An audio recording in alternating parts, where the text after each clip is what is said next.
Hello，各位好，我是 Revision Lab 修诊所的阿修，欢迎来到我的频道。如果你是第一次看我们影片，记得先点击下方订阅按钮，再打开旁边小铃铛，这样每次有新影片你都会第一时间收到通知。也帮我按个赞，让 YouTube 知道你喜欢这种类型的内容。谢谢大家。我们现在正式开始。OK， 我们马上进入今天的主题哦。你每天滑手机，YouTube 演算法是不是比你还懂你想看什么影片？你打开 Spotify， 它的每周新发现歌单是不是常常让你觉得，哇，这根本就是为我量身打造的？甚至你用 ChatGPT， 它不只帮你写报告、想点子，有时候还能跟你聊得像个知心好友。在这个 AI 无所不在的时代啊，你有没有停下来想过一个最根本的问题？到底是我们在控制科技，还是科技在控制我们？这个问题听起来好像很大，但你仔细想想，它其实深深地影响着我们每个人的思想和行为。小到你下一餐要吃什么，大到选举结果，整个社会舆论的走向。今天呢，我们就要透过两位重量级哲学家的激烈辩论，来深入拆解这个 AI 时代最核心的困境。好，这场辩论的两位主角就是法国当代最重要的哲学家之一吉尔·德勒兹 （Gilles Deleuze） 以及他的后继者贝尔纳·斯蒂格勒 （Bernard Stiegler）。我们先看德勒兹，你看他这个仙风道骨的样子，早在1990年，那个时候连网际网络都还没普及哦，他就非常有远见地提出了控制社会这个概念，真的简直就是先知。而斯蒂格勒作为深受德勒兹影响的学生，却回过头来挑战老师，他认为老师当年说的还不够，我们现在早就进入了一个更极端、更全面的超级共治社会。这两个概念到底差在哪？是老师看得比较远，还是学生青出于蓝？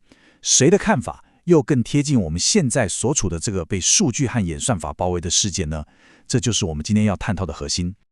好，这就是我们今天的分析蓝图。首先，我们会先定义什么是控制和超级控制，搞清楚他们两个到底在吵什么。接着，我们会深入探讨斯蒂格勒最大的担忧：数位科技是不是正在一步步终结我们所知的知识？再来，我们会来看德勒兹的理论要怎么反击，指出斯蒂格勒可能有点误解了他老师的理论哦。第四部分，我们会介绍德勒兹提出的一个超级酷的应对策略，叫做调变。这概念真的非常有料，也是今天的重点。最后，我们会总结一下，看看我们这些普通人到底该怎么在这个时代重新夺回我们的主导权。好，那我们就从第一部分开始，控制对决超级控制。要理解这场精彩的辩论，我们必须先搞清楚这两个核心概念的根本差别。首先，我们来看德勒兹，他在1990年就说，社会的控制模式已经改变了。过去那种把你关在一个特定空间，像是工厂、学校、监狱里的规训社会已经过时了。新的控制社会是一种更流动、更持续的控制，它不再需要实体的围墙，而是透过数据、代码和密码来管理你。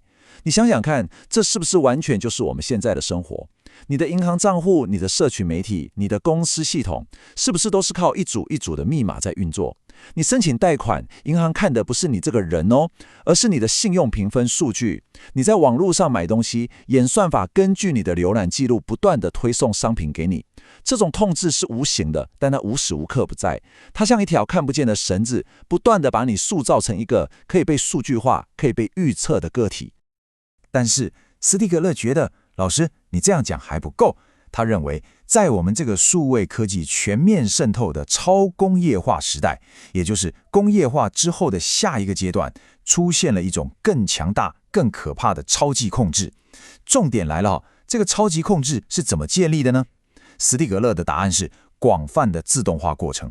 他指的自动化不只是工厂里面的机器人手臂而已，而是我们心智活动的自动化。他觉得科技的发展，特别是数位和 AI 的出现，已经把德勒兹的框架推向了一个全新的、更危险的层级。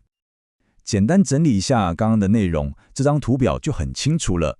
对德勒兹来说，控制社会是用数据和金融系统来调变个人，你的信用分数高低，你的消费记录，这些数据不断的调整，影响你的行为和选择，对吧？它像是一个调音师，把你这个人慢慢的调成他想要的样子，但你手上多少还握有选择权。但对斯蒂格勒来说，超级控制社会更可怕。它的目标不是影响你，而是直接自动化你思考的能力本身。演算法不只是推荐东西给你，它是在代替你思考，代替你判断。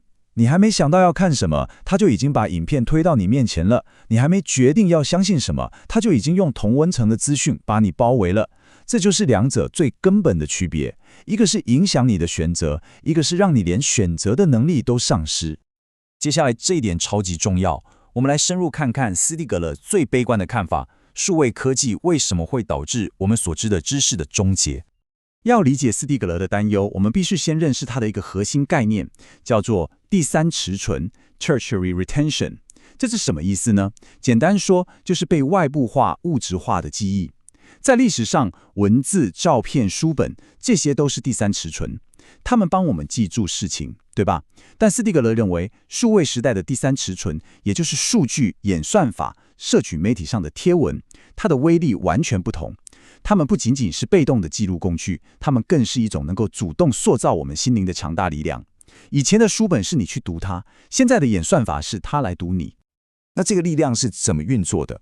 斯蒂格勒说，它造成了一种心智的短路。你看这张图，传统上我们形成知识的过程是这样：第一步，我们亲身体验一件事，这是第一尺存，也就是当下的感知；第二步，我们在大脑中回忆这件事，这是第二尺存，也就是我们的记忆。但现在第三步，也就是数位记录，硬生生地插了进来。你想想看，现在的人去演唱会，第一件事不是用眼睛看、用耳朵听，而是拿出手机录影。这个数位记录的行为，直接绕过甚至取代了我们原始的感知和后续的记忆。演唱会结束后，你记得的不是现场的氛围，不是歌手的情感，而是手机荧幕里那个晃动的音质不佳的画面。那个录下来的档案反而比你亲身的体验更真实。仔细想想，这是不是很可怕？我们的经验被外包了，就会导致什么可怕的后果？斯蒂格勒借用了马克思的术语，称之为知识的无产阶级化 （proletarianization）。就像工业革命的时候，原本拥有高超技艺的工匠失去了生产工具和技艺，只能去工厂操作机器一样。在数位时代，我们也正在失去形成知识的能力，也就是法文说的 savoir théoriser， 变成只会操作思考机器的人。最典型的例子就是现在大学生用 ChatGPT 写论文，他们可能会操作 AI 得到一篇看起来很完美的文章，但他们自己却没有经历那个思考、研究、组织论点的痛苦过程，他们失去了真正知道的能力。而当知识可以被轻易生成时，知识本身也因此失去了它的价值。这就是斯蒂格勒最深层的忧虑。好，听完了斯蒂格勒非常黑暗的预言，我们现在换个角度来看看德勒兹的理论要怎么回应。因为在很多学者看来，斯蒂格勒其实是误解了他老师的思想，甚至可以说是看得不够远。支持德勒兹的人会说，斯蒂格勒你讲的那些东西，其实德勒兹在1990年那篇短短的文章里就已经全部预见了。第一，德勒兹讲的控制核心就是数位代码，而不只是你说的电视广播那种类比媒体，他早就想到这一步了。第二，他非常明确地把控制社会和金融资本主义连接在一起，这点超级关键。第三，他早就预言，在这种社会里，个人会被分割成一笔一笔的数据。这三点不就完全是我们今天网络社会的样貌吗？所以，斯蒂格勒认为的新阶段，可能只是德勒兹理论的具体实现而已，根本不是什么新东西。我们可以看一非常具体的现代例子。今天全球最大的 AI 和科技服务，像是 OpenAI 的 ChatGPT 或是 Netflix、Spotify， 你订阅他们要用什么付钱，基本上都是美元，对吧？就算你付的是台币，最终也是换算成美元进入全球金融体系。这就是德勒兹预言的科技与金融资本的完美结合。科技的控制力和美元的金融霸权是绑在一起的，这也解释了为什么科技发展总是有阶级性、有地域性的。非洲、东南亚很多地方的人很难接触到最新的 AI， 因为他们被排除在这个以美元为中心的金融与科技体系之外。德勒兹早在30多年前就看透了这一切的底层逻辑。所以，从德勒兹的角度来看，根本没有一个干净利落的断裂点。并不是说控制社会结束了，然后一个全新的超级控制社会就开始了，不是的。斯体格勒所谓的超级控制，其实只是德勒兹原本描述的控制社会在面对新科技时所产生的一种必要的变形而已。它就像是旧的作业系统上安装了新的软体，底层逻辑没变，只是功能更强大，界面更华丽了。旧的控制模式不会消失，新的模式会叠加在上面，让整个系统变得更复杂、更无孔不入。OK， 分析了这么多问题，那到底该怎么办？难道我们就只能被动接受控制吗？当然不是。接下来我们要来看德勒兹提出了一个非常积极、非常有创造力的应对策略，这也是我认为他比斯蒂格更高明的地方。这个策略就叫做调变。调变 modulation 这个词在德勒兹这里有特殊的意义，它不是指被动的被系统塑造，而是反过来主动的去重新排序、重新组合，去找到一种对科技的异端用法。什么叫异端？就是不照着它原本的规则玩，它的目标就是要达到失控 out of control。这里的失控不是天下大乱，而是一种创造性的脱离，去彻底颠覆科技原本被设计好的用途。这跟斯蒂格勒那种觉得我们要制定新法律、新规范来治疗科技赌性的防御性想法是完全不同的路径。一个是进攻，一个是防守。德勒兹要我们当骇客，而斯蒂格勒要我们当医生。这个概念可能有点抽象，没关系。我们来看一个人类学上非常有名的例子，叫做船货崇拜 （Cargo Cults）。这个故事非常精彩地诠释了什么叫做真正的屌变。故事是这样的，在二战期间，美军在太平洋的一些岛屿上建立基地，运输机会定期从天上空投很多物资，像是罐头、可乐、收音机等等，也就是所谓的 cargo 船货，给岛上的驻军。当地的原住民从来没见过这种从天而降的铁鸟和这些神奇的货物，他们发展出一个神话，他们相信这些物资是他们的神明要赐给他们的礼物，只是被这些外来者中途拦截了。于是他们就开始进行一种惊人的调变，他们用稻草和竹子非常细致地模仿飞机的样子，盖出了一架一架的飞机模型，甚至连跑道、塔台都做了出来。重点来了，他们盖这些飞机，目的当然不是要让它飞，他们知道这飞不起来，他们的目的是把它当作一种仪式性的道具，一种吸引神明注意力的天线，希望真正的船货能够降临在他们身上。你看，这就是完美的调变。他们挪用了飞机这个科技的形式，但赋予了它一个完全不同的功能，从运输工具变成了宗教祭坛。这就是一种创造性的异端的用法。他们不是单纯的模仿，也不是搞破坏去反抗，而是把一个外来的强大的科技巧妙地转化成自己文化体系里的一个全新元素。这给了我们面对 AI 时一个非常重要的启示。好，我们继续看下去。综合了德勒兹和斯蒂格勒的观点，以及船货崇拜这个精彩的例子之后，我们到底能从中学到什么？我们要怎么在这个被演算法包围的时代，拿回我们自己的主导权，也就是我们的能动性 （agency）？这张图总结了我们面前的两条路。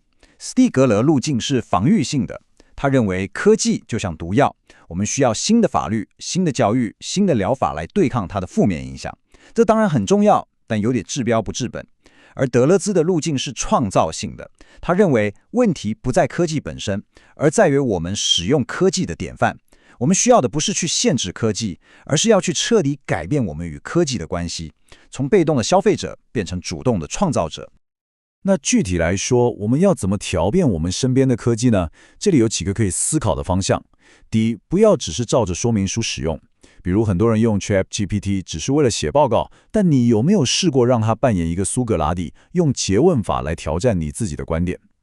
第二，去玩弄你的工具，发掘它意想不到的用途。像是有人用 AI 绘图工具 Midjourney， 不是去画精美的图，而是故意下一些奇怪的、矛盾的指令，生成充满猎奇感的失败图像，反而变成一种新的艺术风格。第三，试着把一个功能性的工具转化成一种创造性的材料，例如把你的手机 GPS 轨迹变成一幅数位画作。最后，也是最重要的，我们的目标不是单纯的抵抗系统，而是去重新排序这个系统的内部逻辑。就像那些岛民一样，他们不是去攻击飞机，而是把飞机变成了他们仪式的一部分，彻底改变了飞机在他们世界里的意义。最后，我将留给大家一个开放式的问题：面对今天最强大的科技 AI， 你能想到一件最没用或最异端的事来它做吗？这个问题的目的不是真的要你去做什么没用的事，而是要启发你去思考如何打破 AI 被设计好的功能框架，如何用一种充满创意和自主性的方式去和这个我们无法逃避的科技共存。这或许就是德勒兹留给我们最重要的启示。总结一下今天的重点，我们探讨了德勒兹的控制社会和斯蒂格勒的超级控制社会之间的辩论。斯蒂格勒担心 AI 会导致我们思考能力的无产阶级化，但从德勒兹的角度看，这其实只是他早就预见的科技与金融资本结合下的必然变形。而面对这种无所不在的控制，德勒兹提供了一个非常有力的策略，就是挑变，也就是透过创造性的异端的用法，去颠覆科技原本的设定，在系统的缝隙中重新夺回我们的主导权。今天的内容就到这边，如果你觉得这集有帮助，记得马上点赞、加订阅、加开启小铃铛，我们正在冲订阅，需要你的支持。我是阿修，我们下次见，拜拜。